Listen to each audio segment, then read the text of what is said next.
Hello and welcome back to another video. आज कुछ बच्चे मेरे सामने बैठे हैं जिसमें हम केमिस्ट्री का वीडियो बनाने जा रहे हैं। केस स्टडी पढ़ाएंगे। केस स्टडी जहाँ पे हम पता करेंगे कि ए कौन सा कंपाउंड है, बी कौन सा कंपाउंड है। तो ये कुछ बच्चों से मिलते हैं, देख लीजिए इनको, देख लो। तो इनमें से कोई बच्चा आपकी तरफ नहीं देखा, पर आते ही ये लोग बोले हैं कि सर कुछ ऐसा पढ़ाइए कि 7 दिन में 70 मार्क्स आ जाए, और इनका पूरा पेपर ही 70 मार्क्स का होता है।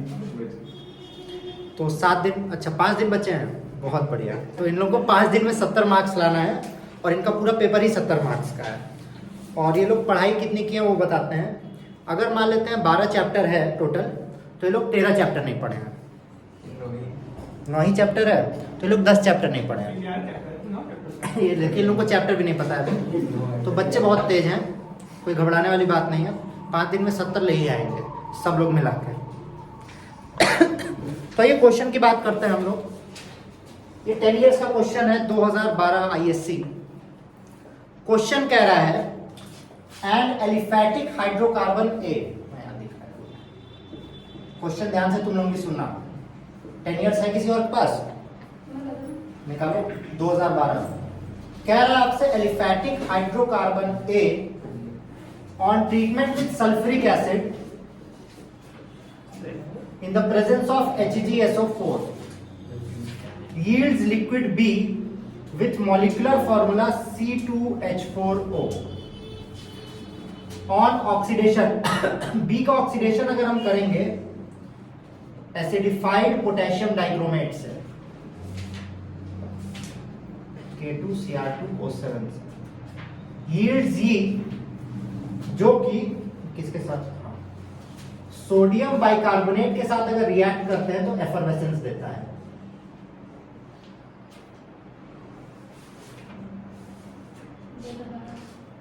और अगर इसको SOCl2 के साथ रिएक्ट करवाएंगे तो ये कंपाउंड देगा D, और D को अगर इथेनॉल से रिएक्ट करवाएंगे तो एक कंपाउंड देगा E which is sweet smelling.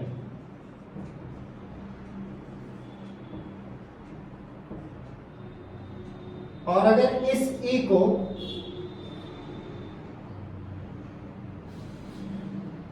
React करवाएंगे हम इथेनॉल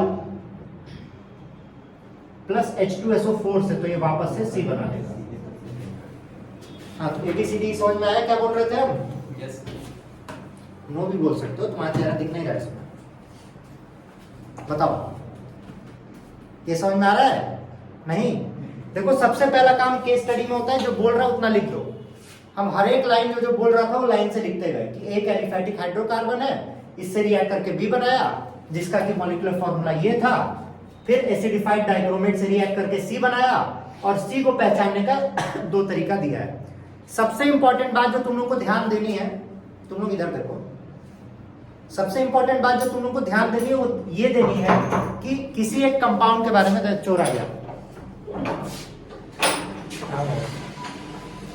इन सब में सबसे इंपॉर्टेंट बात ये ध्यान देनी होती है कि कौन सी ऐसी चीज है जिसका एक स्ट्रक्चर या एक प्रॉपर्टी हमें पता है। ऐसा कोई एक कंपाउंड जरूर रहेगा जिसकी प्रॉपर्टी हमें पता होगी, या एक रिएक्शन होगा जो हमें पता होगा। यहाँ कोई दिक्कत? सबसे इंपॉर्टेंट ये है HgSO4 और H2SO4। HgSO4 और H2SO4 अगर कहीं भी मिल रहा है, कहीं भी, तो तुरंत उसके पहले अल्काइन बना दो। क्या बनाओगे? अल्काइन। क्योंकि ये रिएक्शन सिर्फ और सिर्फ किसके साथ होता है? अल्काइन के साथ। यहां कोई दिक्कत नहीं, ये कई साल आया है अल्काइन वाला, कोई दिक्कत? अभी सुन लो फिर लिखो। अब यहां पे कितना कार्बन दिया है? 2। तो यहां कितना कार्बन होगा? ये कैसे पता? क्योंकि बीच में कोई कार्बन नहीं है, तो यहां 2 कार्बन होगा, और 2 कार्बन का अल्काइन का फॉर्मूला C2H4 CnH2n-2। तो A हमें मिल गया, A में कोई दिक्कत? अब जैसे ही इसका ऑक्सीडेशन करेंगे HgSO4 और H2SO4 के साथ, या तो ये कीटोन बनाएगा या तो ये एल्डिहाइड बनाएगा। ये फिक्स रिएक्शन है। अगर अल्काइन H2SO4 या HgSO4 के साथ रिएक्शन करेगा तो हमेशा क्या बनाएगा? एल्डिहाइड या फिर कीटोन। ये रिएक्शन याद करना।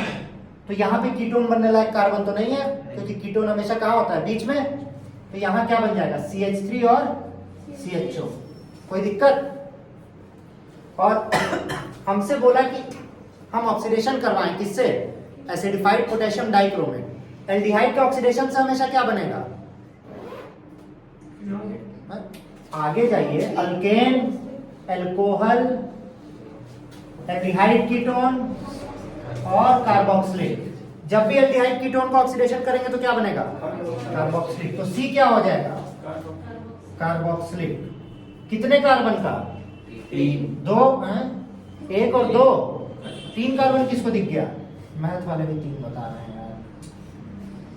ABC पता चल गया। अब देखो C को और बढ़िया से पता करने के लिए कार्बोक्सिलिक है कि नहीं, हमसे क्या कह रहा है, सोडियम बाइकार्बोनेट के साथ एफरवेसेंस। एफरवेसेंस मतलब कार्बन डाइऑक्साइड रिलीज करेगा। तभी रिलीज करेगा जब क्या होगा, एसिड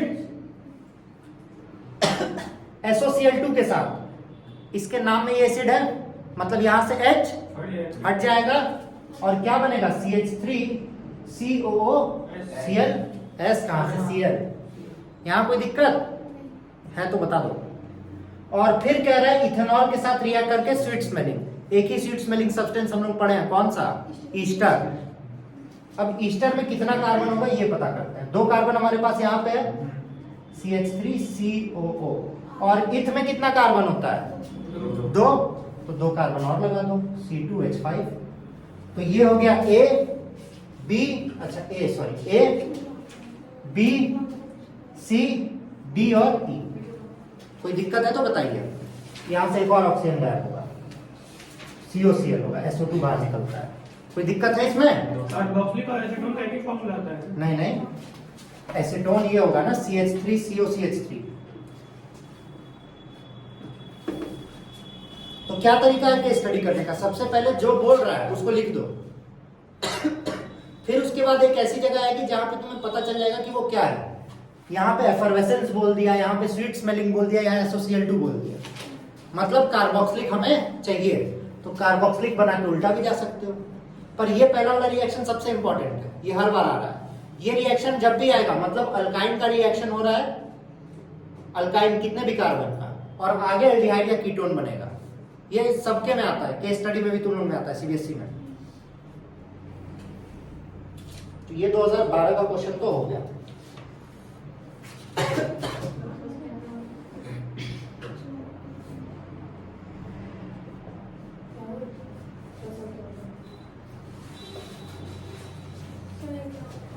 क्या हो गया, क्या CH3 CHO ये है ना एल्डिहाइड। हाँ तुम लोग पानी में 70 ले आते हो।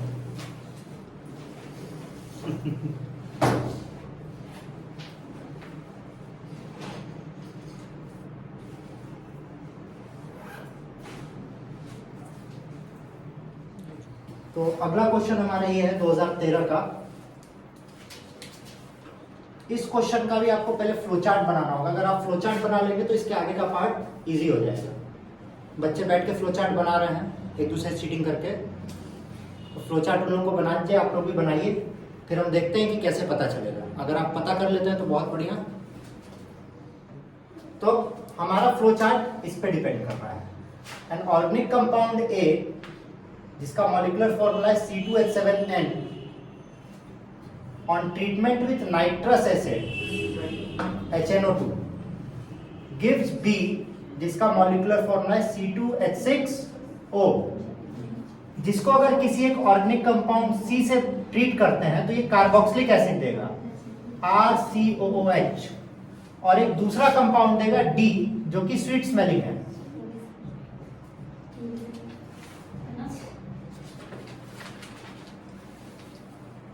नहीं, कार्बोक्सिलिक एसिड D है और स्वीट स्मेलिंग सब्सटेंस E है। और कह रहा है कि अगर B को हम ऑक्सीडाइज करेंगे K2Cr2O7 से तब भी D मिलेगा। यही बातें बोली जा रही हैं। तो अब देखो कैसे तुक्का लगाते हैं। हमें कुछ चीजें हमेशा पता होती है, जैसे हमें क्या पता है, इधर देखो sweet smelling substance, sweet smelling substance हमेशा क्या होगा, RCOOR। दूसरे रंग से लिखेंगे, बहुत मात्रा खरीद लिया। ये होगा R डैश। और कार्बोक्सिलिक एसिड और ईस्टर कब बनता है? जब किससे रिएक्ट करवाएं? अल्कोहल से रिएक्ट करवाएं। तो या तो ये अल्कोहल होगा या तो ये अल्कोहल होगा, क्योंकि सी बोल रहा है। पर अल्कोहल और किसको रिएक्ट करने पे ये दोनों बनता है? अल्कोहल और कार्बोक्सिलिक को। तो ये तो कार्बोक्सिलिक हो नहीं सकता, क्योंकि यहाँ पे कितना कार्बन है? एक। तो ये क्या होगा? C2H5OH, क्योंकि 2 कार्बन है। और ये क्या है? Organic compound. ऑर्गेनिक कंपाउंड अपने हिसाब से कार्बोक्सिलिक ले लो, CH3COOH। कोई दिक्कत किसी को? तो यहाँ पे 2 कार्बन, यहाँ पे 2 कार्बन, तो यहाँ पे एक कार्बोक्सिलिक बनेगा और यहाँ पे एक बनेगा ईस्टर। कार्बोक्सिलिक एसिड में कितना कार्बन होगा यहाँ वाले, और ईस्टर में कितना होगा? इस R की जगह आ जाएगा CH3, और इन दोनों R की जगह आएगा CH3 और CH3। बहुत बढ़िया, इतना हमें पता चल गया। और नाइट्रोजन से तो हम एक ही कंपाउंड ही पढ़े, कौन सा? अमीन। अमीन का जब नाइट्रस एसिड के साथ करवाते हैं तब डाइजोनियम सॉल्ट बनाने के बाद अल्कोहल बना देता है, याद आ रहा है? तो ये क्या हो जाएगा? C2H5NH2। A ये है, B ये है, C D और E। हमको इससे सब कुछ पता चल गया। तो हर रिएक्शन में ऐसा ही एक चीज रहेगा। थोड़ा आइडिया लगा इसका? लिख लो इसको।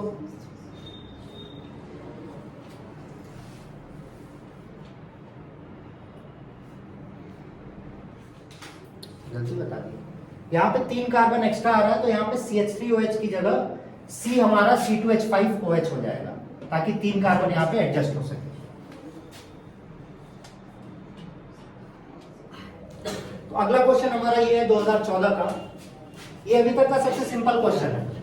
हर क्वेश्चन में आपको एक चीज दी रहती है जो आपको बताती है कि क्या आपका मेन रिएक्शन है। यहाँ पे ये पॉजिटिव टॉलेंस टेस्ट और क्रोमाइल क्लोराइड, ये दोनों चीजें हम लोग अलग अलग पढ़े हुए हैं और इसी से हम लोग रिएक्शन को आइडेंटिफाई करेंगे। क्रोमाइल क्लोराइड से हम सिर्फ एक चीज अभी तक बनाए हैं, एल्डिहाइड, इटार्ड रिएक्शन में। और पॉजिटिव टॉलेंस टेस्ट देने के लिए उसको क्या होना पड़ेगा? एल्डिहाइड होना पड़ेगा। टॉलेंस टेस्ट किसके और किसके बीच डिफरेंशिएट करता है? एल्डिहाइड और टॉलेंस रिएजेंट क्या होता है? Tollens reagent Tollens reagent Tollens reagent Tollens reagent Tollens reagent हाँ ये हो ammoniacal silver nitrate, live class में बताए थे। तो आपसे कह रहा है कि एन ऑर्गेनिक कंपाउंड A जिसका मॉलिक्यूलर फॉर्मूला है C7H8। अब इंटरेस्टिंग बात ये होगी, सुनो इधर ध्यान दो। हमें क्या पता अगर C7H8 स्ट्रेट चेन होगा, ये कैसे पता करेंगे कि स्ट्रेट चेन है या नहीं है? अगर ये स्ट्रेट चेन है मतलब अल्केन होगा, और अल्केन का मॉलिक्यूलर फॉर्मूला, अरे होमो होगा सीरीज 7 14 + 16 मैच कर रहा है? कहाँ मैच कर रहा है? यहाँ 7 रख देंगे तो C7 और H16 हो जाएगा ना? नहीं मैच कर रहा है। इसका मतलब एक बेंजीन होगा। जब भी 6 कार्बन या 6 कार्बन से अधिक का कंपाउंड दे तो तुम लोग हमेशा एज्यूम करो कि वो क्या होगा? बेंजीन। मतलब A का मॉलिक्यूलर फॉर्मूला क्या होगा? C6H6, और एक कार्बन बच गया CH3, तो क्या हो गया? C6H5 + CH3 बन गया है। इसका नाम क्या है कॉमन नेम? तुम लोग मत बताना। टॉल्विन। 5 दिन में 70 मार्क्स चाहिए, बताएंगे नहीं हमें। टॉल्विन याद करवाए? भूल उड़ गए क्या तुम लोग? Memory loss, short term long term सारी memory loss, hard disk corrupt हो गई है। इसका ऑक्सीडेशन कराएंगे किससे? हैंग हो गया है। हैक होने के लिए कुछ होना चाहिए। हैक हो गया है। वही बात होगी, कोई चोर मेरे घर चोरी करने आ गया, पैसे नहीं रख के जाएगा, दिमाग खाली है, कह रहे हैं हैक हो गया है। कौन डिफेंस देखिए इनका, हैक हो गया। CCl4 देखो, ये कौन सा रिएक्शन है? इटार्ड, और इससे हमेशा क्या बनता है? एल्डिहाइड। और ये कौन सा टेस्ट देगा? Tollens Tollens test. चलो इसी बात पे एक बहुत सुंदर सवाल। एक ये है, ये एरोमेटिक है कि एलिफैटिक है? एरोमेटिक है। अगर हम एलिफैटिक बता दिए, बेंजीन लगा होगा तो एरोमेटिक होगा। हमको इन दोनों में डिफरेंशिएट करना है, किस टेस्ट से करेंगे? टॉलरेंस तो एल्डिहाइड और कीटोन में करता है।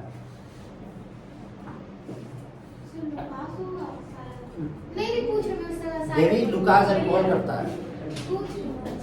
Fehling's test, Fehling test differentiate करता है एलिफैटिक और एरोमेटिक एल्डिहाइड में। ठीक है, फेलिंग रिएजेंट क्या होता है? दो फेलिंग रिएजेंट होते हैं, फेलिंग ए और फेलिंग बी। फेलिंग ए होता है अमोनिकल सिल्वर नाइट्रेट टॉलरेंस की तरह, और फेलिंग बी होता है sodium potassium tartrate, sorry Fehling A होता है copper sulphate, aqueous copper sulphate, और फेलिंग बी होता है सोडियम पोटेशियम टार्ट्रेट। तुम ही लोग को बता रहे हैं, आपने मत बतियाओ। 5 दिन में 70 वही सोच रहा था है ना? सोच रहा था कि बोल क्या रहा है 5 दिन में 70 आएगा। ये एल्डिहाइड हो गया, कोई दिक्कत? यस अब ये क्या कह रहा है? Positive Tollens test on treatment with NaOH gives two product CND। इधर ध्यान दो, एल्डिहाइड के साथ NaOH का रिएक्शन हम दो जगह पढ़े हैं। कहाँ? एल्डोल और कैनिजारो। एल्डोल के लिए क्या कंडीशन है? ओ राहुल सर, एल्डोल वो भी रहने चाहिए अल्फा हाइड्रोजन और alpha hydrogen, alpha hydrogen. Aldol के लिए सबसे इंपॉर्टेंट यूज अल्फा हाइड्रोजन। यहाँ पे अल्फा हाइड्रोजन है या नहीं? नहीं है। मतलब ये कौन सा रिएक्शन देगा? कैनिजारो। और कैनिजारो में क्या क्या प्रोडक्ट बनता है, याद करवाए थे मानसी? कैनिजारो में क्या प्रोडक्ट बनता है नेहा?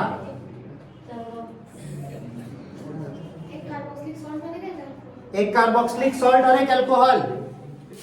तो एक बनेगा COONA और एक बनेगा OH। तो यहाँ पे 2 हो जाएगा और एक इसके साथ बनेगा, सॉरी एक ये बनेगा और एक ये बनेगा। दोनों रिएक्शन पड़ा हुआ था। ऐसे ही नेम रिएक्शन भी आता है, एक कैनिजारो है एक इटार्ड है। इसके लिए टेस्ट याद होना चाहिए। समझ आई बात? छापिए।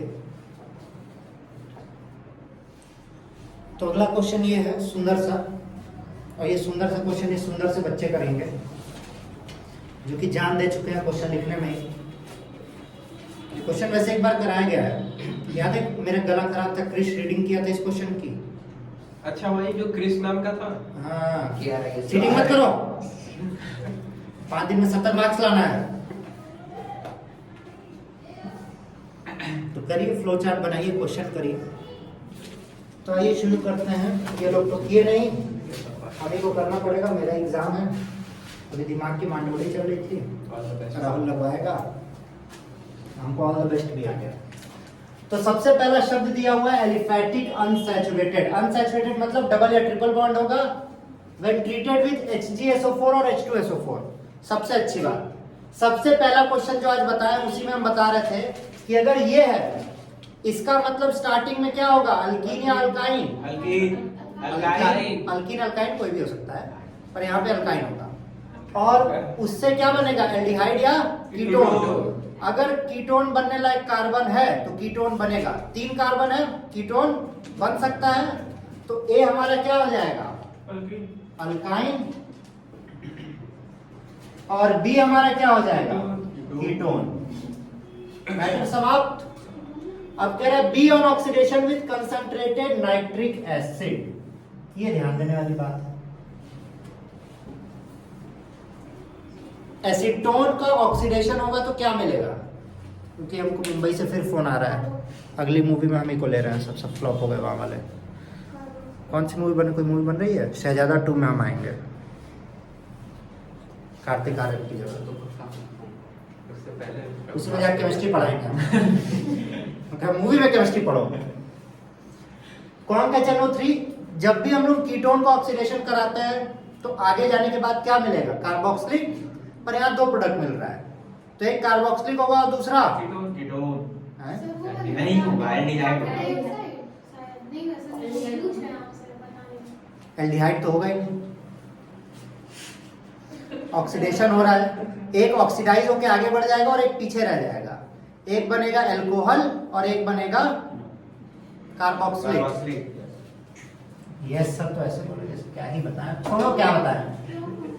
एक ये बनेगा C और एक बनेगा D। कोई कष्ट? अब हमें कैसे पता चला कि C कार्बोक्सिलिक है? इंपॉर्टेंट बात तो ये है, कैसे पता चला C कार्बोक्सिलिक है? क्योंकि वो बोल रहा है C on treatment with PCl5 gives E। अच्छा, हम क्वेश्चन गलत कर दिए हैं, सॉरी, संन्यास ले रहा हूं।